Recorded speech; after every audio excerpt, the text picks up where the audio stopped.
Big D Entertainment, in association with Dipsy Doodle Productions, presents The Dave Holly Hour.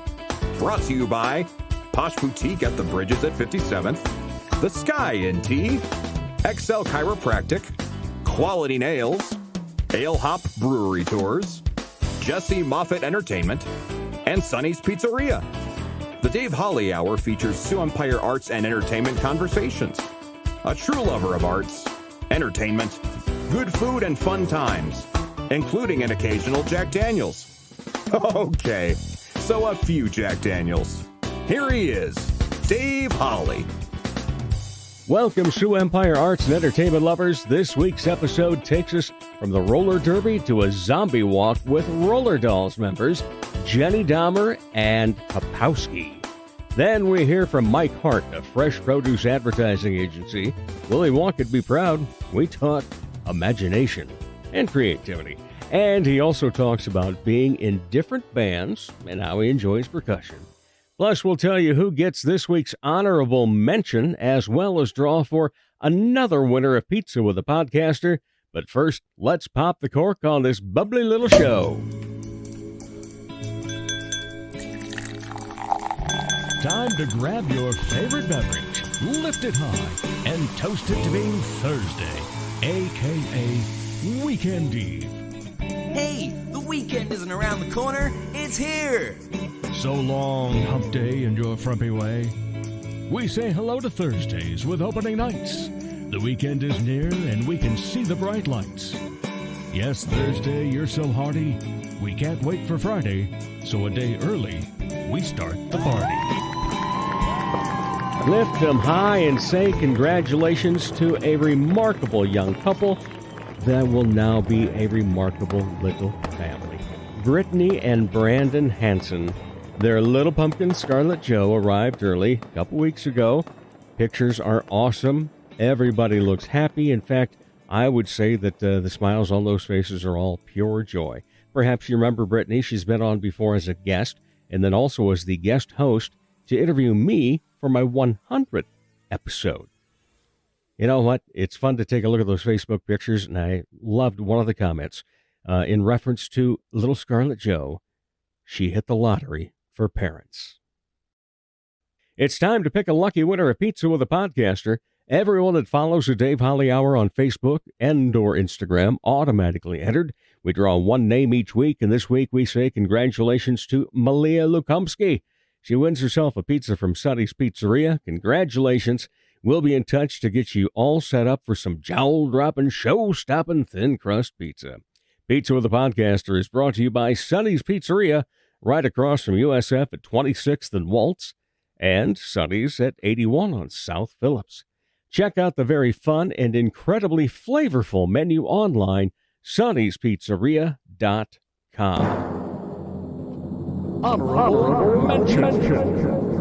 And what made Dave smile this week? I'll tell you what. Artists supporting artists. Last Saturday night, the wife and I went to Mighty Corson Art Players for their production of American Hero. It was outstanding, and it was a very immediate jump up from all the people to give a standing ovation.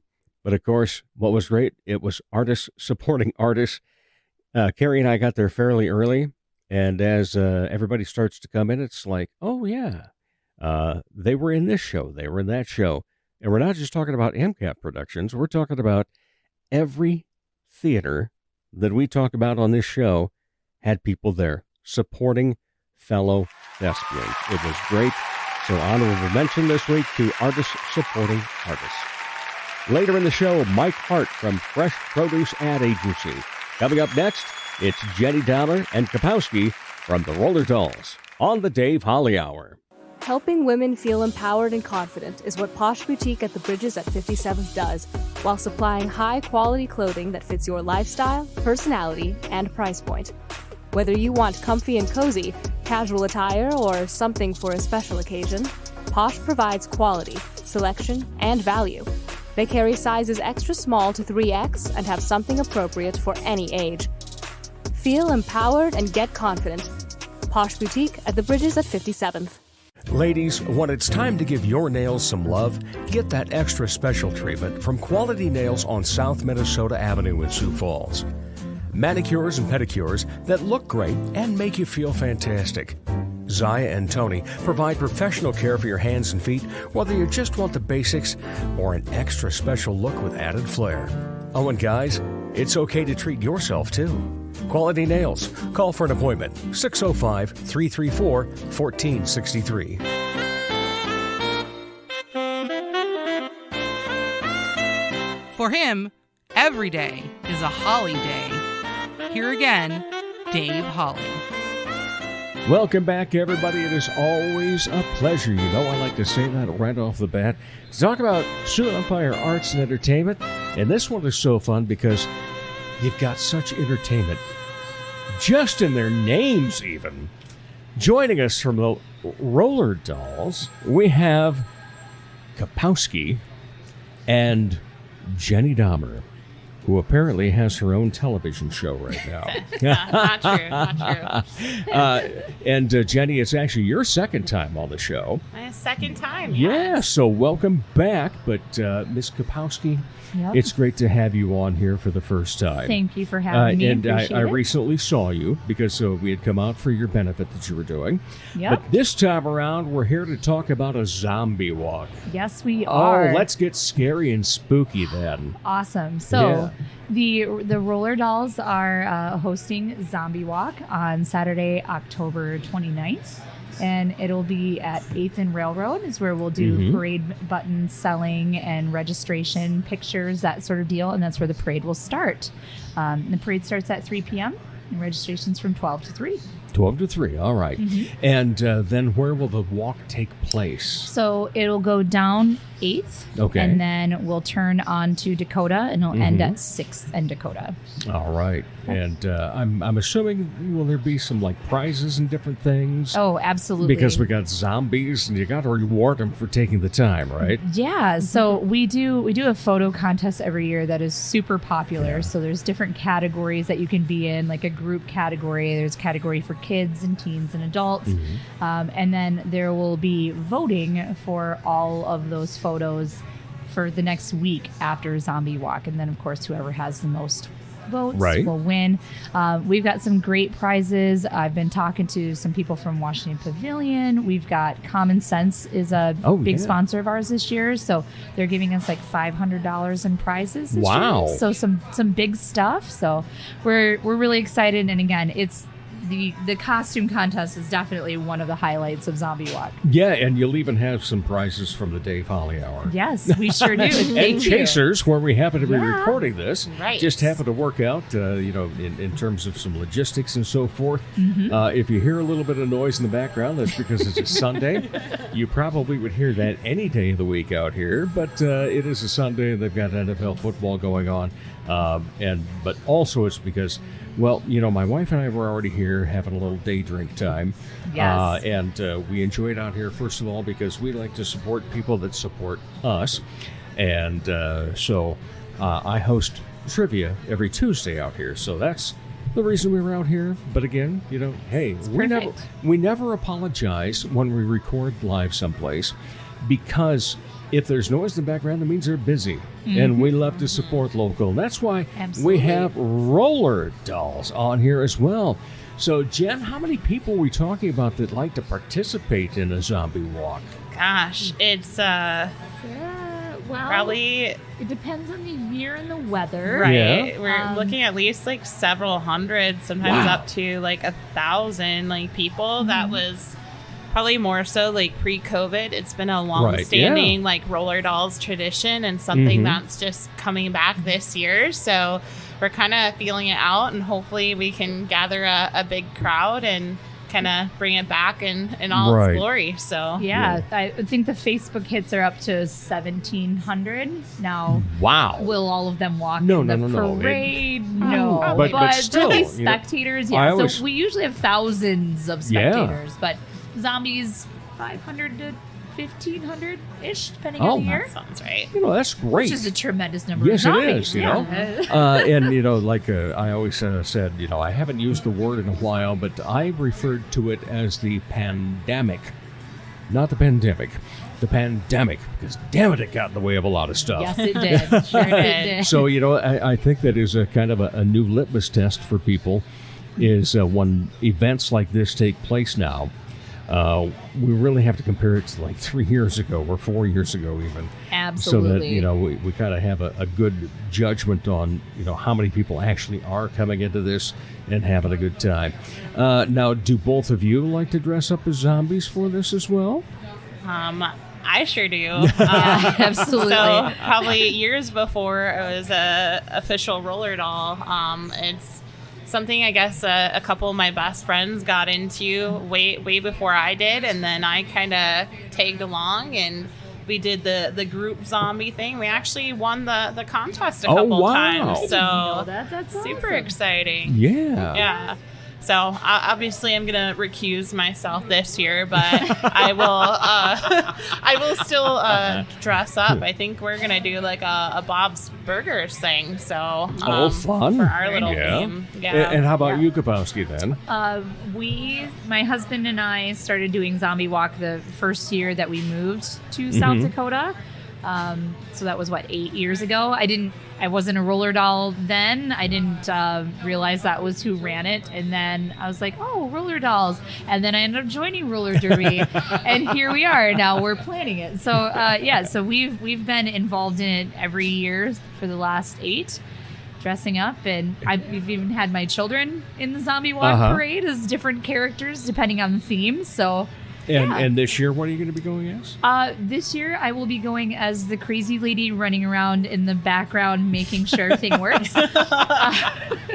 So I'll just be in my zombie makeup, and we have no official theme this year. So we're letting people. We're taking a step back. So you can freelance on this one. You get to freelance on this one. Yeah. We thought, first year back, let's just keep it simple. Leave it open. And leave it open and let people's creativity run wild, because when we do, man, the stuff that we get, we've had so many awesome costumes. Just right. I'm looking forward to it. And going back to what Jenny talked about, that she's going to recuse herself. Take it from somebody that's probably in a few trials, a Dahmer, that would be able to use a legal term like recuse. I like that. You get extra her points colors for are that. showing through. Yeah. Jenny, what attracted you first to being in a zombie walk? And then, what got you into the roller dolls? Let's see. Zombie walk kind of started out, it's something my friends were doing. So I'm like, oh, this is kind of cool. But I'm a huge fan of horror. I mean, Halloween, all that. So just something that attracted me, to participate. Roller Dollz. I got started in roller derby a little over a year ago now, and I'm now actively playing as a part of 2 teams, and I was just super excited to be invited to come practice and play with them, and it's just a great group of gals that I get to work with, so it's pretty awesome. Yeah. Same question for you then, KaPowski. What first got you introduced to a zombie? And then secondly, what made you take that jump to become a roller doll? Yeah, kind of along the same route as Jenne Dahmer. We love Halloween. My husband and I, our house is October 1st. Everything is decorated. Good for you. We're the weirdos on the block that have decorations up for a month.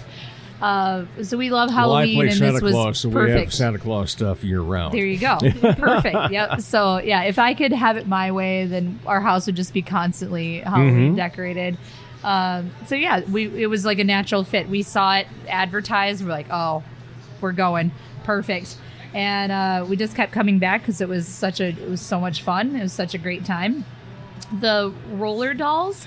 I actually saw a flyer for them when I was axe throwing downtown with my husband on our anniversary, and I thought, I love roller skating. I'm going to try that. I could do that. Now, what year anniversary was that? Because I know about paper and copper and all those others, but I've never seen axe throwing in the list of anniversaries. There's we can always change it. Yeah. These things are amendable. That's what trends are for. Yeah. I think it was our fourth year anniversary. Yeah, it had to have been. So Yep.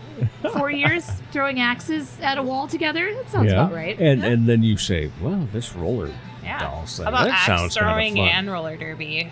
I mean, that could create quite the element of Wow. fun. I don't know. Did we just create a new sport? Maybe. I think you may have. I'm a fan, but I All kind right. of suck at axe throwing. And Dave, I have to ask because Yes. I just noticed this in front of me and I don't remember this. Is this like a Halloween themed microphone deal here? We have purple and Kind of orange. yes, pretty kind nice. of kind of no. Okay. I do like the Halloween colors, especially that purple has been integrated into Halloween. I'm a purple fan because it's the clothing color that looks good on me. And I'm an orange fan because the Denver Broncos are orange. But what the really cool thing about purple and orange is I love South Dakota sunsets. And there was a time when I worked at a radio station in Brookings, and I had to do a football game in Hamlin County. And their high school football field was right next to a lake. And about 7:30 that night, when the kickoff was just starting, the sun was purple and orange, and it reflected off that lake. But it was years before we had smartphones to be able to get a good picture of it. But I will never forget that moment. And so that's, it's what I love. The purple and the orange together, and like it. that's. Combo. Oh, thank you. Yeah, I appreciate it. And my wife now has a Cricut, so be on the lookout for T-shirts for sale. yes. It's perfect. I love it. All right, so tell us about Roller Dolls. You both got interested in it after seeing a zombie walk, but what do the Roller Dolls do in the community besides just put on a fun time from time to time? Yeah, absolutely. So the Roller Dolls started in 2006, so they've been around for quite a while, and it's they've taken on so many different things in the community. They're a very well-known, established group. When I joined 3 years ago, right before COVID, of course. That was one of the things that really drew me to the Roller Dolls. It was just this very passionate group of women that were about empowering each other and uplifting one another. And you could tell that they really cared about their sport, and they really cared about one another. So it was a very welcoming community right away, and it just drew you right in. And so I feel like you've got to have that kind of trust and that kind of community when you're actively running into each other at full speed on roller skates. Right. So Please protect me. Please protect me, or they're going to throw you into somebody to get a point. Either way. Yeah. That was kind of what drew me in. So this year, we've done things like Served at the banquet. we served at the not the banquet. Sorry, Bishop Dudley House. Bishop Dudley, okay. And we just had a cancer benefit. Right, That's where you were at, right? We support different charities. So one of our mixers, for example, was if you brought in food for Feeding South Dakota, and we donated those to Feeding South Dakota. And then, of course, putting on entertainment, right? So we host different mixers, and we in different games, and we skate around and entertain Sioux Falls on roller skates. Right. So- Well, and one of the other things that I saw, it wasn't Roller Dolls per se, but at the Pride game at the Canaries, I know that Pfister and her husband Hotshot actually had a little race around. Oh, yeah. And so yeah. of course, so it's like it's great to see that organizations get out and do something. And so forth, but it's also fun to see roller derby. I grew up with the original roller derby and so forth. we missed And that, but I've seen it. Because what's cool about it is the fact that you actually did bring it back in that form with roller skates. It would have been easy to do, the inline skates and so forth, but no. You got to have those four wheels and that bumper and the stopper and everything else. The whole deal. Yeah. All the Okay. So, quads. were you a roller skater prior then? I was. That was so. I grew up in Muskegon, Michigan. So Okay. I'm not a South Dakota kid, and that was our thing. Every Wednesday night, Friday night, Saturday night, you were at the skating rink, and that is what you did, and that's where That's where I spent my childhood when I wasn't running around outside in the woods. So, yay, Michigan. I've been skating my whole life. It was something I always really enjoyed. So when I did see that poster, I was like, I could totally do this. Yeah. This is something. Were you ready this to is my fall wheelhouse. down and everything, though? Yeah. I'd seen a little bit of roller derby. I actually went to my first actual live game once I had joined the Roller Dollz. They played in Brookings, and that was like the first one that I watched live. And I remember watching Riot Rita, and she skates with us all the time. She skates up with the Watertown team as well, and she was skating for Brookings at that time. And I remember watching her flying around the track, and she's just this tiny little thing, and she was just running into people full force, and she was spinning around and jumping. And I'm like, whoa, I was hooked. I was so hooked. I'm like, okay, I'm coming back. I'm going to do this, and this is going to be a great time. And it has been. It's been wonderful. So, Jenny, were you skating prior?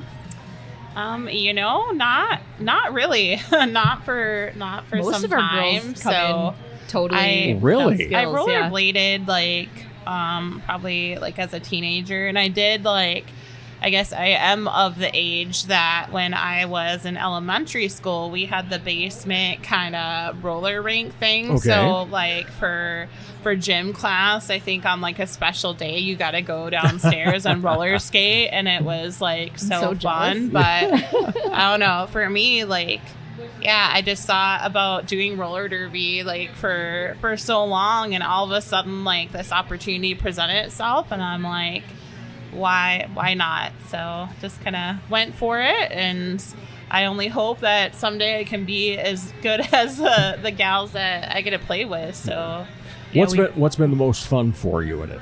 What's been the most fun for me? Really, I do love just giving back to my community in general. We do a lot of things. I don't know if we mentioned it already, but the zombie walk itself, it's not only a fundraiser for us, but a portion of the proceeds we actually pick another nonprofit for someone to go to. So this year it's actually going to be going to B Squad Rescue. So super excited to be giving back. In fact, we were out at Glacial Lakes last night. Yes, we were. They were out there with some pups, which was super exciting. KaPowski was skating around downtown, harassing people with flyers. So a lot of people harassed, selling buttons and stuff for Zombie Walk. So we had a good time. Yeah, it was a lot of fun, and the dogs were there dressed up in their costumes. It was so good. All right, so we've already got costumes we're talking about. Yeah. Okay, and costumes, we will see plenty of them at the Zombie Walk on the 29th. That's one of the great things to see just how many people do come out and that are so enthralled by it and ready to have fun. That has to bring a bit of joy and pride to all of you, doesn't it? Oh, absolutely. For sure. Yep. Yeah. The first year that I helped with Zombie Walk, I did zombie makeup. And just the little kids coming through, and they were so excited to be in costume, and they were so excited to step in the blood bath and get drenched in blood. A little weird, but it was great. And just to see all that joy in that community, it was wonderful to be a part of. And looking forward to recreating that experience again. It's been hard being off for a couple 2 of years. Yeah. Yep. So we've talked about it as a bit of entertainment in terms of Halloween, and easy to do so. But how do you feel that roller derby becomes entertaining? What would you say is the most entertaining aspect of it? Ooh. The big hits, of course, watching somebody just get leveled is always interesting. Even when you're on the sidelines, you're going, ooh, that had to hurt. I think it's that. And then it's not often that you see women playing such a physical sport. Contact right. sport. I mean, it's kind of like football and hockey on roller skates, Right. with less padding. So, True. right? Yeah. So it's really interesting to see women in such a physical, domineering role, and I think that's part of the empowerment of it too. Right. Is it's just badass women being badass. So how did the name KaPowski come about? So it actually came from my husband. So it's based off of Kelly KaPowski from Saved by the Bell. Okay. And so it's meant to be like KaPowski. Right. Like taking a punch, but you know. But still a beautiful person. I guess so. Yeah. Yeah. So, yeah. And So, the other thing so that, that's what my husband would say. Yeah. but you know what is also entertaining is the fact that you kind of costume it up. Yeah, and Absolutely. So if we come out to see KaPowski and we come out to see Jenne Dahmer, what are we going to see first of all? Oh. So like our last mixer was Halloween themed as well. So I had my face was all spider webs and spiders running down the side of my face. So it depends on the event. But there's usually some very awesome makeup. going Yeah. on. The girls are super creative. Always lots of glitter. Right. I was asked to be a part of one called tiaras and now I'm forgetting tiaras and shoot. Well, I forgot. Well, Toddlers. it gives us an idea. Yeah. Toddlers and tiaras. No. yes, toddlers and roller derby. That's our other sport besides the axe throwing. Yeah, but I mean they were wearing like tutus and it was fantastic. So here you have these women just running into each other and skating full force, and they're like glitter and rainbows and tutu wearing. It's fantastic. So they're super creative. Right. I don't know. Jenny, do you have like a... I don't have a signature look yet. Okay. Like unfortunately I missed the last mixer because I fell ill, but I was really thinking, and I didn't know how appropriate it would be with the TV show coming out, but that if I had like blood coming out of my mouth, but that I could feel that could also be misinterpreted very easily for like actual bleeding, which does happen. So I'm like, I don't know, like go that route, like do I like? But I didn't get a chance to test it out, so maybe next time. Well, you know, the Roller Dollz and I do have something in common in terms of TV shows. Yeah. Yeah. Late Night Boomin'. Oh yes. Yeah, we Yeah. have Yes. late night booming. You've been on Late Night Boomin', and there's this guy that is a crotchety old guy in a wheelchair that is their producer, quote unquote, of the show. And well, I may have a little bit of resemblance to him. Yeah. I sashed you. I was the Yes. one that crowned you. What was it, Little Miss South Dakota? I think Little it Miss was? South Dakota, Yes, yep. that's That right. That was so much fun. It was such a good time. Oh, great time indeed. And Zombie Walk will be a great time, I am sure. So again, give us the details on the time, the place, everything else that's going along with it. Perfect. Will do. So again, Zombie Walk is Saturday, October 29th. And that will be at 8th and Railroad. We will do makeup and selling parade buttons from 12 to 3 o'clock. The buttons are $5. And again, all proceeds go to the Sioux Falls Roller Dollz as well as B Squad Dog Rescue. The parade will start at 3. It'll go down 8 and we'll turn north on Dakota. And it'll end at 6th and Dakota Avenue. What am I missing, Jen? Is that it? It's hosted by Remedy Brewing Company. Oh, so excellent. Certainly is. That- And let's see, that's a Common thing. Sense is a big sponsor of ours, along with Jensen Insurance. Can't forget about those guys. They've been awesome this year. Costume contest. We'll have Mamarazzi out there taking photos for the costume contest and putting those online. And yeah, zombie makeup. Yeah. Oh, yes, zombie makeup. yeah. We will do your makeup for you if you want to just show up. That's always great. Get in the bloodbath and we'll spray you down. And that's about all of it. Oh, if you want to be a part of Zombie Walk, we do have our volunteers sign up on the Zombie Walk website as well as on our Facebook group. So we still need parade wranglers, essentially working like security, people to help put up barricades, people to help do the bloodbath, that sort of thing. So it's a great way to get into the parade for free and then get a free beer from Remedy afterwards. We'll feed you all the good stuff. Excellent. Sounds like a fun time. But so let's wrap up then with the fact that this is a show about arts and entertainment. Roller Dollz are a big part of the entertainment in the sports area that goes on, and overall, really, in the Sioux Empire. And I will ask you first, KaPowski, because Jen's been on the show before. Okay. When you were not a part of this, what do you like to be entertained by? When I'm not a part of this, I do a lot of reading. I'm a science teacher, so I do enjoy. What grades? I teach middle school. Okay. So a great way to unwind is with roller derby. Yay! They asked me how I stay so calm at work. I'm like, I got practice tonight. So I like to do a lot of reading, and I love sciencey things, so going to museums, that sort of deal. We blow up pumpkins in the backyard every year, so science experiments at home always turn out well. And I also really love checking out the stuff that downtown Sioux Falls has to offer. So going to the State Theater and seeing a lot of those throwback shows, checking out like axe throwing and that sort of thing downtown. They've got such a cool variety of stuff. So no doubt about that. Any other hobbies then? Ooh, I make a lot of salsa.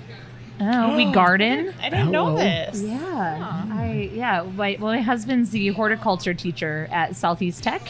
So we have a greenhouse at our disposal. And so we grow a lot of our stuff. And we make a lot of salsa and soup and spaghetti sauce and those kind of weird things. So Tis the season. Tis the season, man. We just gave away a whole boatload of pumpkins. So we do a lot of this kind of stuff. It's good. It's fun stuff. All right. Jenne Dahmer, how about you when you're not part of the Roller Dollz?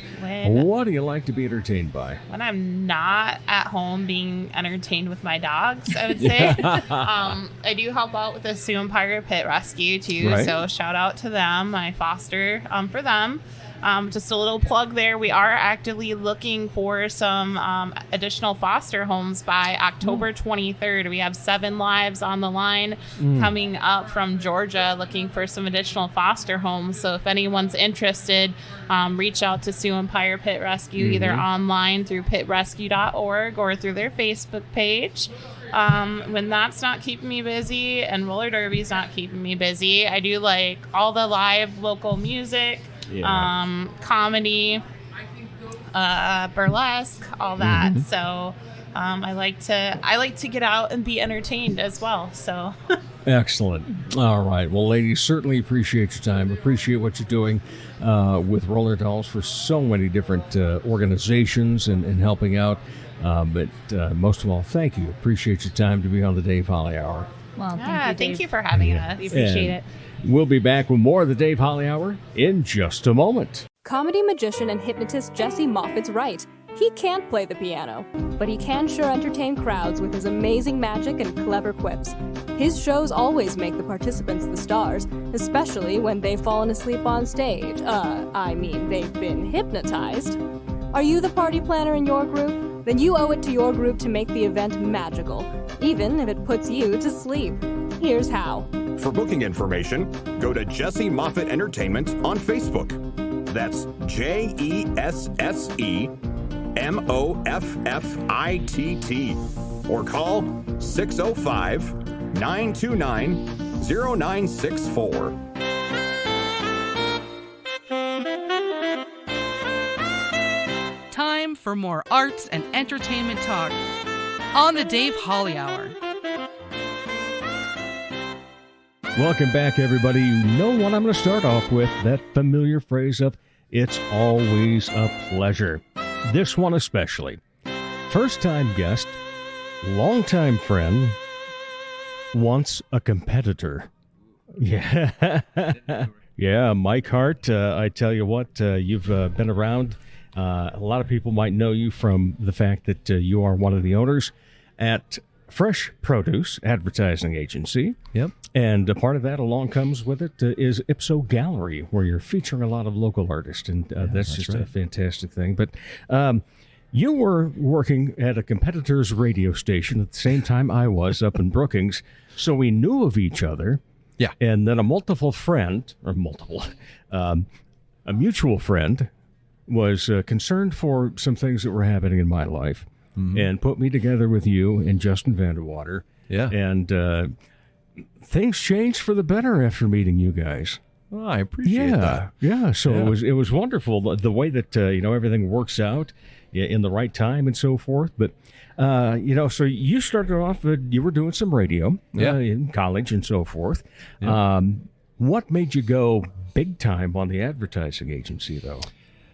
Well, so I have to back up a little bit there because my foray into radio and advertising was a little bit by accident. I was up at SDSU and I was studying, initially, I went up there to be a doctor. I was studying microbiology. Well, obviously, I didn't do that. I get a few years in. I started being an RA in Benoist Hall, interacting with college kids, and just love the electricity of a college campus. So I changed my degree because I thought, I didn't realize that you could make a living working on a college campus. So instead of helping patients, I was going to help college kids. So I changed my degree to my undergraduate degree to Human Development and Family Studies. I stuck around at SDSU and got my master's in counseling. And as I was wrapping up school, I needed something to fill my time because after being an RA and after working for UPC, I just needed something. And one day I was walking across campus and very randomly, just on a whim, I went into the student union. I went down to KSDJ. And at the time, there was a gentleman by the name of Dan Fullick, who was the program director. And I said, "Hey, Dan, could I be on the radio?" And he's like, "Well, have you ever done anything like this?" And I'm like, "No, I haven't." And he's like, "Well, a guy just quit. Can you do Wednesday 2 to 4? And he's like, "We got this training deal next week." So I signed up. And so Wednesdays 2 to 4, I started doing college radio. And so that was like February of 96. Fast forward a few months, the radio station, which was in the old train depot, got purchased. They were looking for people. They actually came down to hire Dan, but Dan had taken an internship out in California, and they asked, "Well, is there anyone else on the station that you would recommend?" And Dan was kind enough to give me a recommendation, and so that was my foray into radio. And I spent time doing that as I wrapped up my master's, and then I had a boss that was a real good salesman, and he said, "Hey, you ought to stick around. You're great on the air, and you should try selling radio ads." And so I went from thinking I was going to help patients to helping college kids to now helping business owners, come up with smart, creative ideas that would help them grow their business through radio. And that was my foray into the advertising business. Well, interesting how it all took place because, you obviously hadn't been working at the student station very long. You're the one that gets the recommendation. So I take it you were doing okay at it.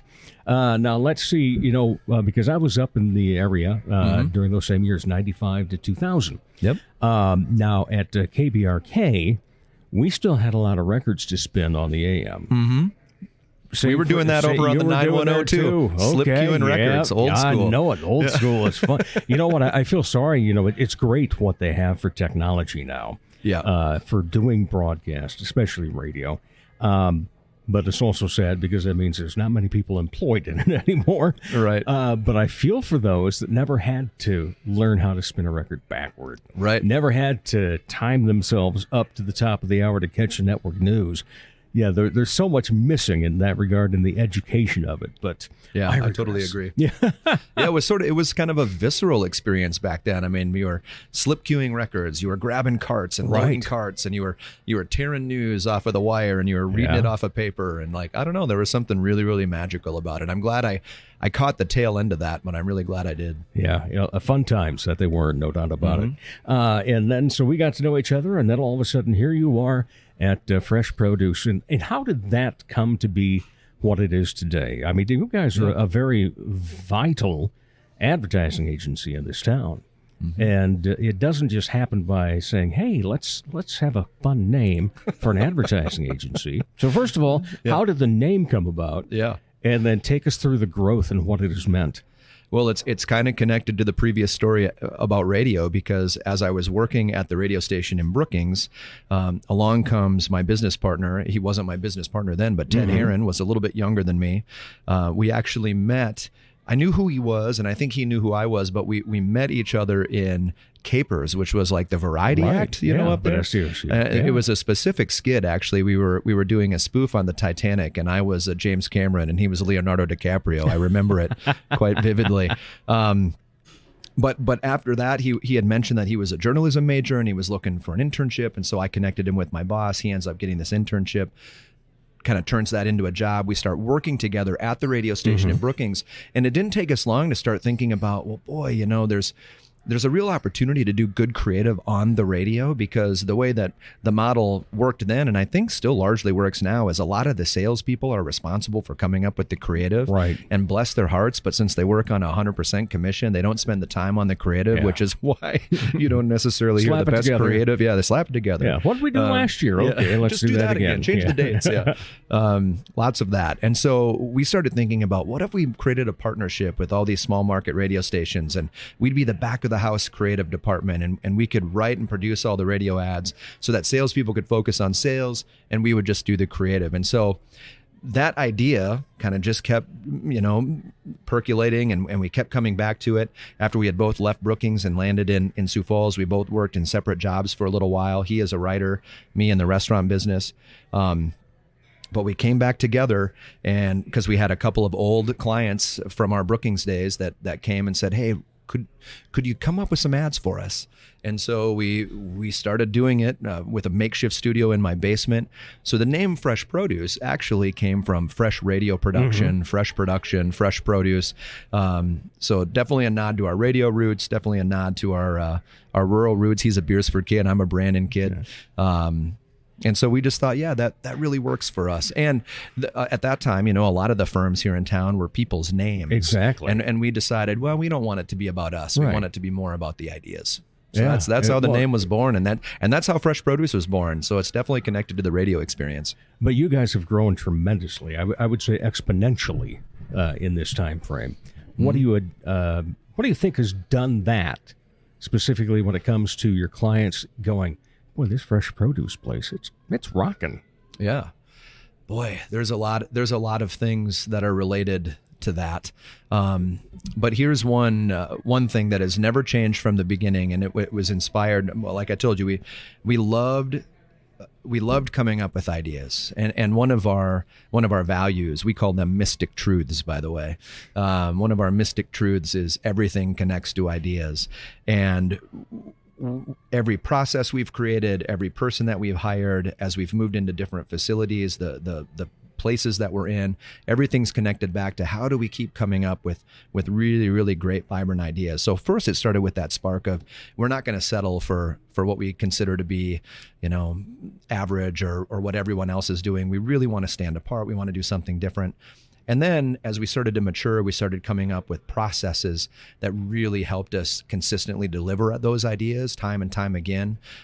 First, it was on projects, and then it expanded to brands. And now I feel that we play a real strategic role with our clients. They're coming to us because they have big creative challenges that they're trying to solve, and we can consistently do that with really great processes and really great people, but that are inspired by these mystic truths. So you really went from being copywriters to marketing executives then. Yeah. The way it was sort of divided up at the beginning, and there was lots of overlap here, but by and large, Ted was doing creative direction and writing, and I was doing a lot of the account service and sales, and then production. We both did that, where we were actually creating the radio ads, and then slowly but surely we started to collaborate with others, whether it was photography or videography, website programming, graphic design, you name it. And so we were able to do more, even though at that time it was still just Ted and I that were employed by Fresh Produce. And slowly but surely over time, very intentionally, we've been bolting people on in that same collaborative spirit. But now we employ 16 people, and we still collaborate with a lot of folks outside our walls. And our hope is to even grow that a little bit. So, do you remember the first quote-unquote creative ad you came up with for a client?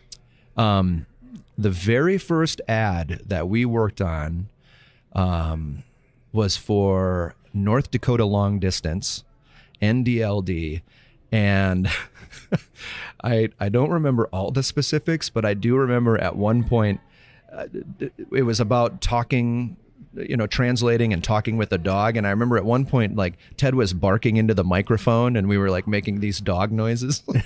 But it was a really funny ad. I remember like they got a real charge out of it, but it was for North Dakota Long Distance years ago. Wow. Yeah. So what about the employees, those 16 people that work for you? They obviously want to be creatives and do the same thing you do.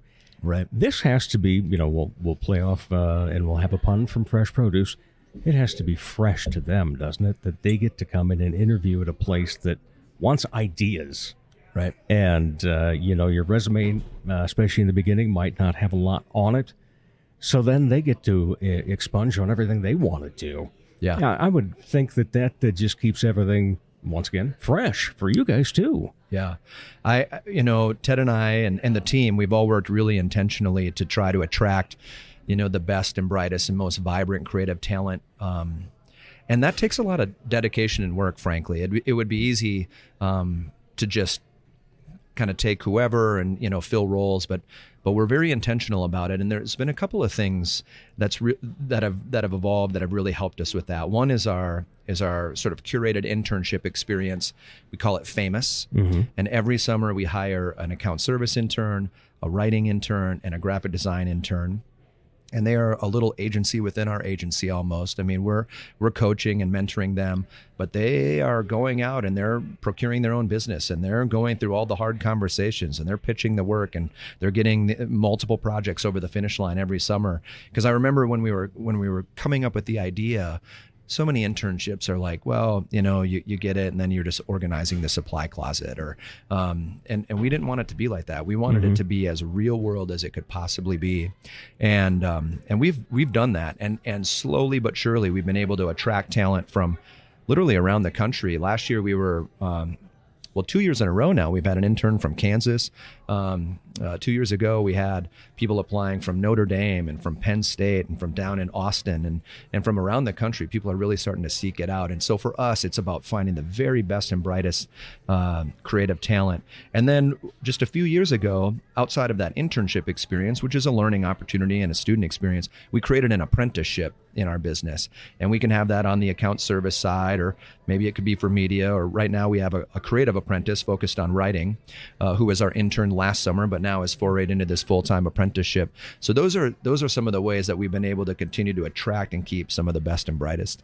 Yeah. When the two of you came up with this, was it first of all, a tough pitch to loved ones? and second of all, what about in the bank?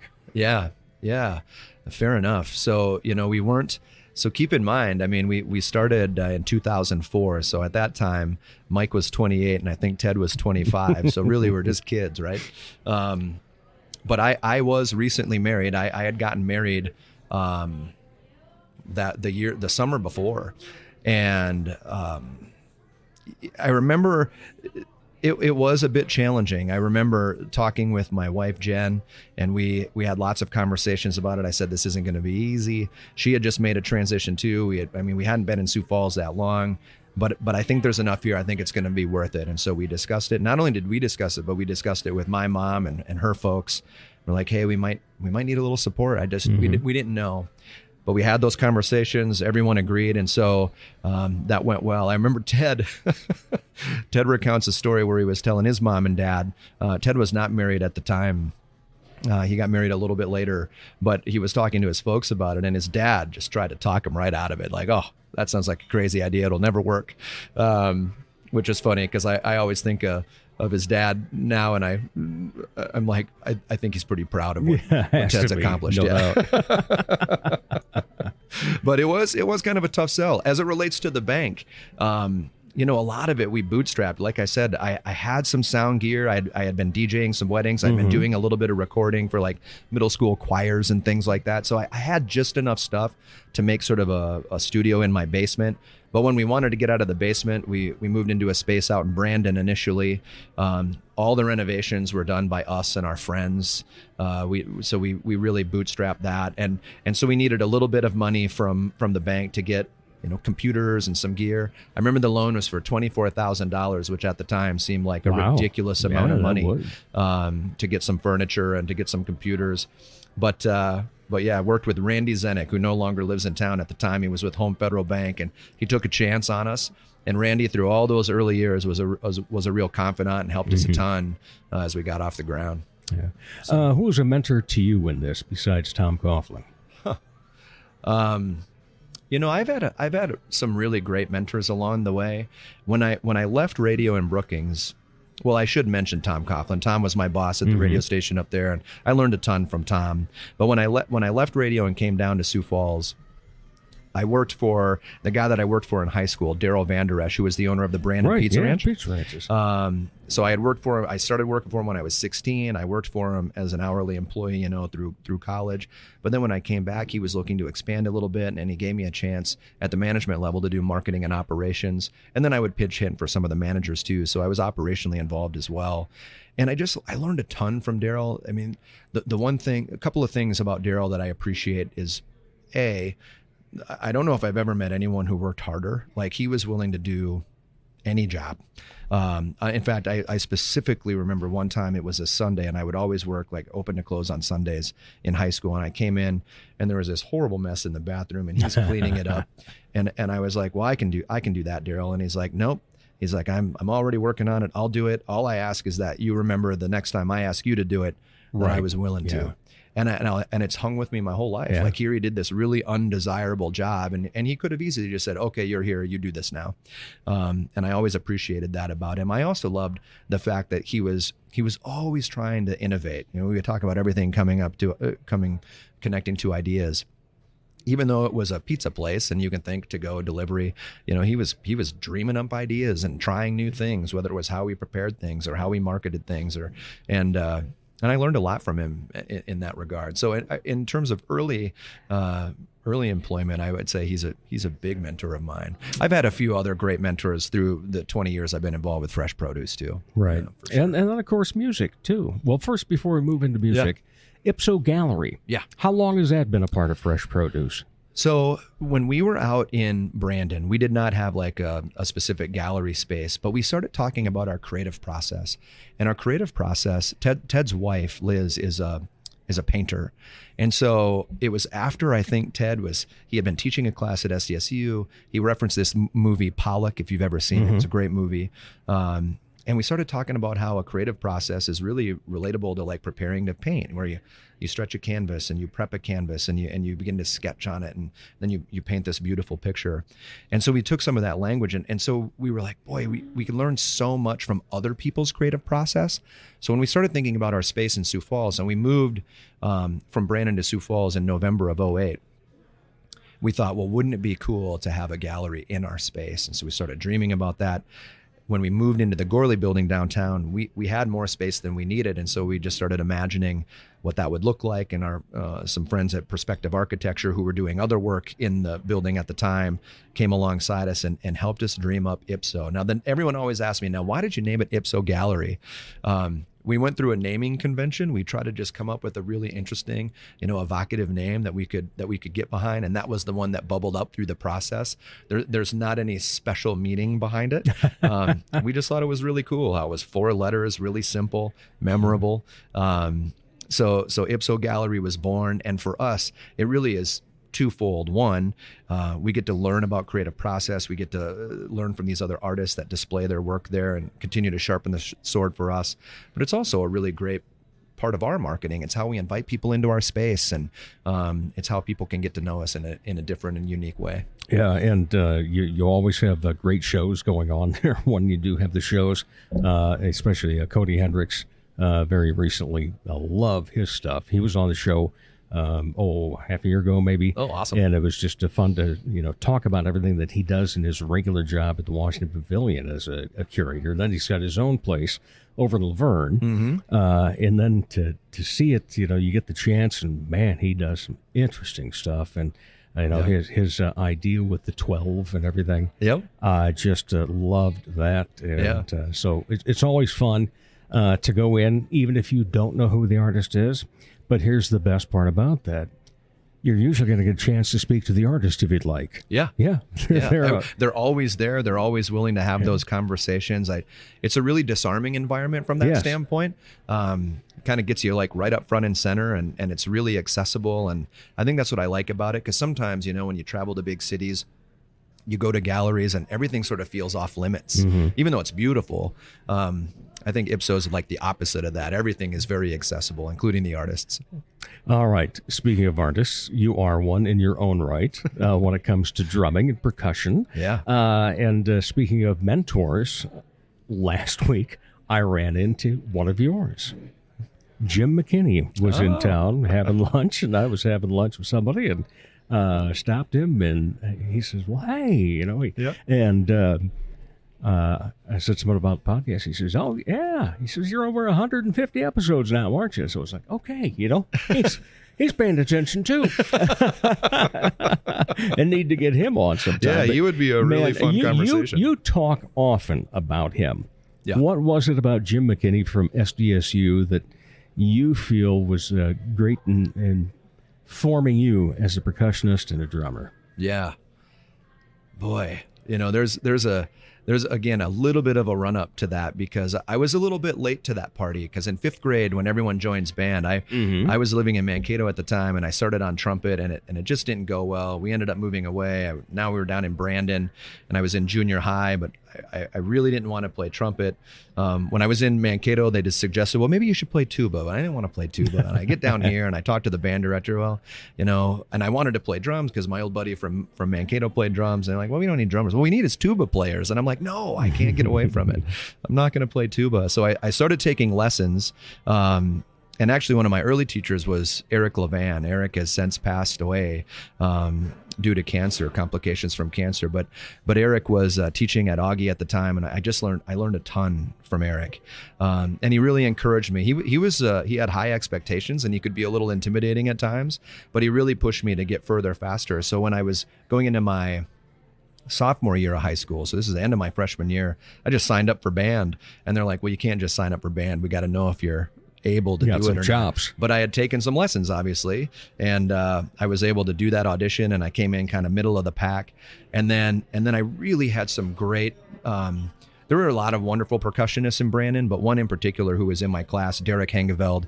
You know Derek from Spoon Cat. He plays with the Heg Brothers, the Holiday Jam. Yeah. But Derek and I were in the same class out in Brandon, and he had been playing since 5th grade, and he was just an incredible encourager too, and just an incredible player, so I could kind of watch and learn. And so I felt like a friendly competition with Derek. We became dear friends, and he really pulled me along through high school, and it was at the end of high school where he was going to SDSU. Some of my other Brandon friends were going to SDSU. But I'll never forget meeting Jim McKinney for the first time. I was in all-state band my senior year. We were playing in the Corn Palace. And here comes this sort of, over-the-top, gregarious Southern guy. Like, hey, man. Oh, and he knew my name. He knew my mom's name. He knew everything about me. It was the strangest thing. You'd probably be concerned today.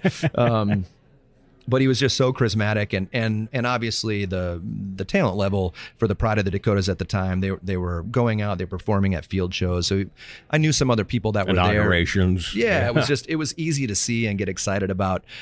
So I went up there and I started doing drumline. Then I ultimately started taking lessons with McKinney. And McKinney was a very different kind of teacher, but he was really able to help me kind of fill in a lot of my blind spots. I was good at playing like drums, in terms of snare drum or drum set, but he helped expand my knowledge there. But then he introduced more on timpani and keyboard instruments like marimba, and started to backfill a lot of my spots that were weaker.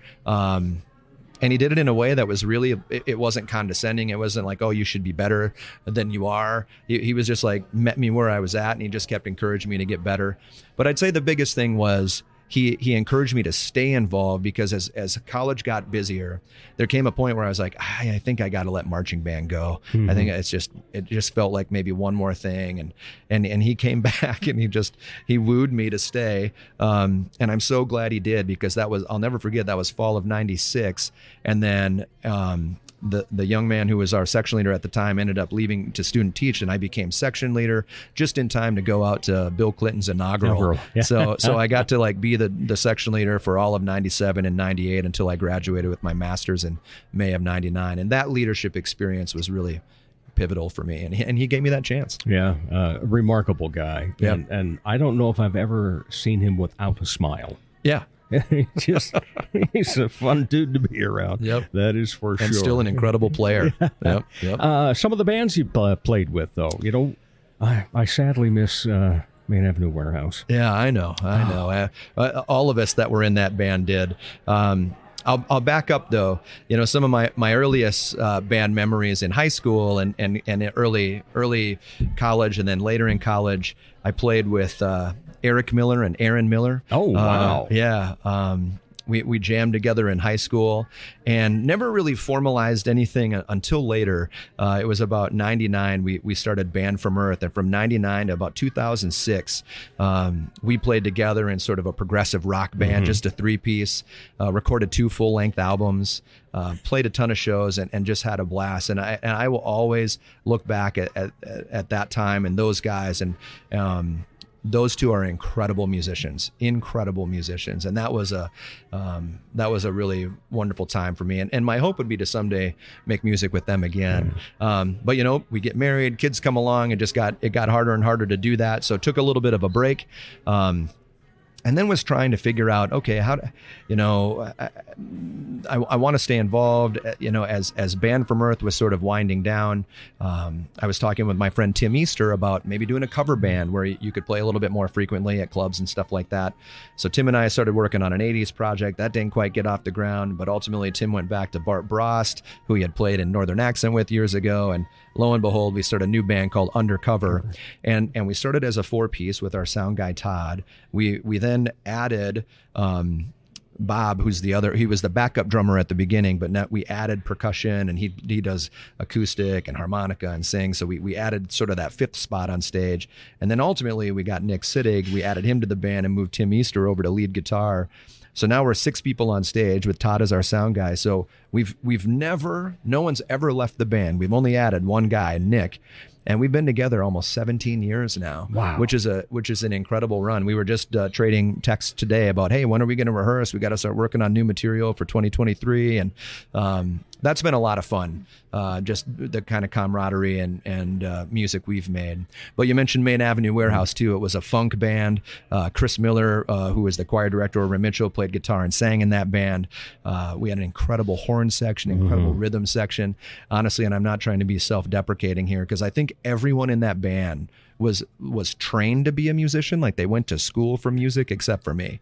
So I was always... You held your own. Yeah, I saw you many times. You held your own. They again, I learned a lot through that experience. But just incredible players. But when Chris took another teaching job in Wheaton, Illinois, when he left, we decided, you know what, going to be too tough to try to fill that role. So we decided to that would have been pump the brakes. Yeah. But should he ever move back, I think that, which is still maybe my hope. You would definitely then see it's become a scene out of the Blues Brothers. The band. we get the band back together. Yeah.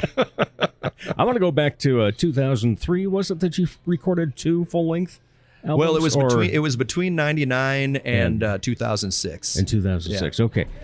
What did you record them on? Was there software by then? Yeah, there was. At that point, yep. The first one we worked with Mike Dresch, Cat House Studios. And the second one... in the Rock and Roll Hall of Fame. Yeah, now in the Rock and Roll Hall of Fame. The second one was with John Haig, one of the Haig boys.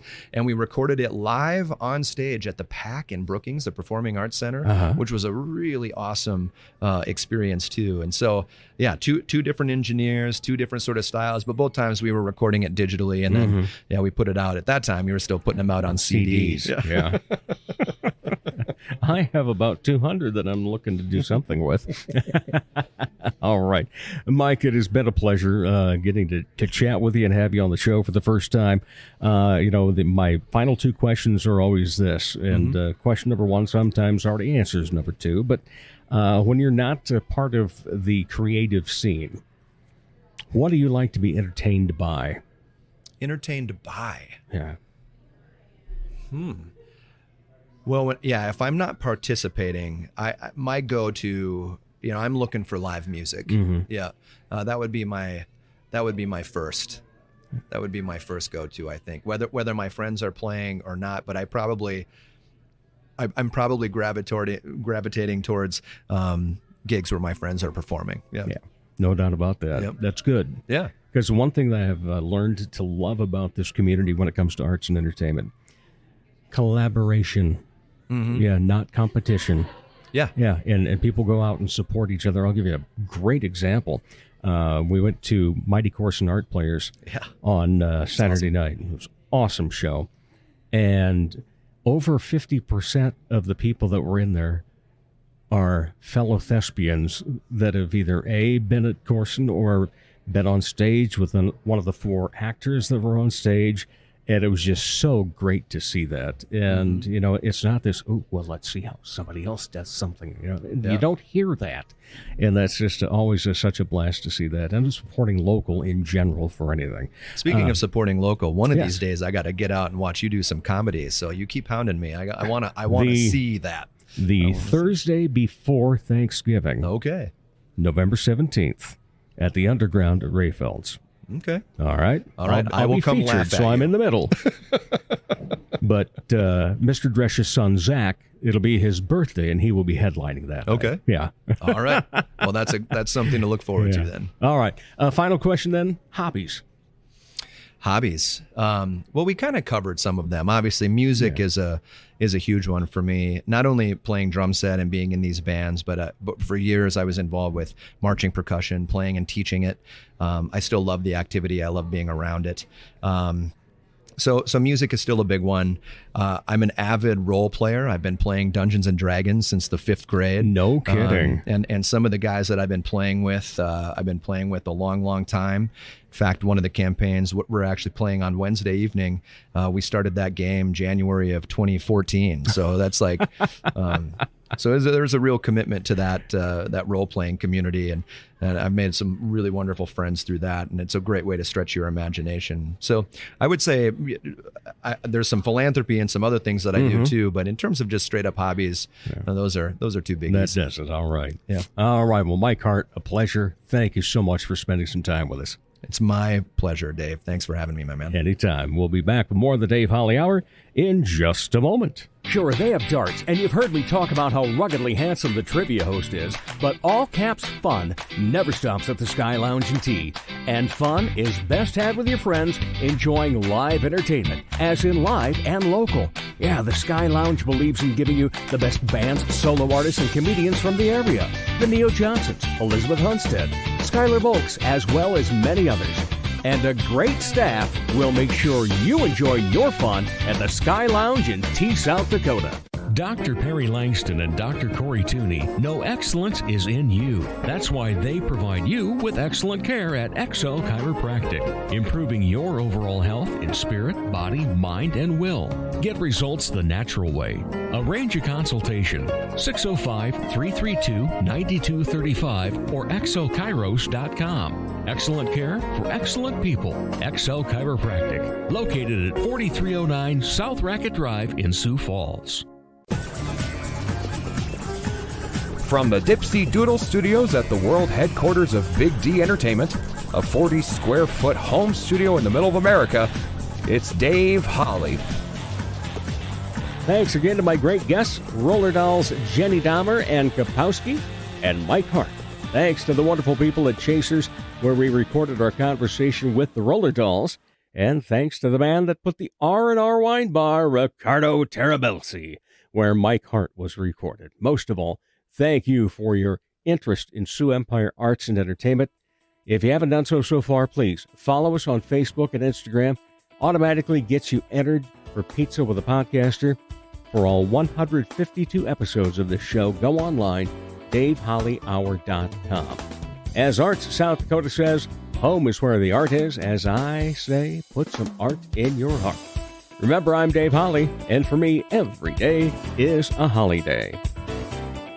The Dave Holly Hour has been brought to you by Posh Boutique, The Sky in Tea, XL Chiropractic, Quality Nails, Ale Hop Brewery Tours, Jesse Moffitt Entertainment, and Sonny's Pizzeria. If you would like to contribute to the continued success of this podcast, simply buy Dave a cup of coffee. Go to davehollyhour.com and look for a coffee cup icon in the lower left. Don't forget to stay up to date on the show on Twitter and Instagram. Follow the Dave Holly Hour on Facebook, and you'll be automatically entered in our Pizza with a Podcaster contest. The Dave Holly Hour is produced in the Dipsy Doodle Studios by Big D Entertainment. Thanks for listening.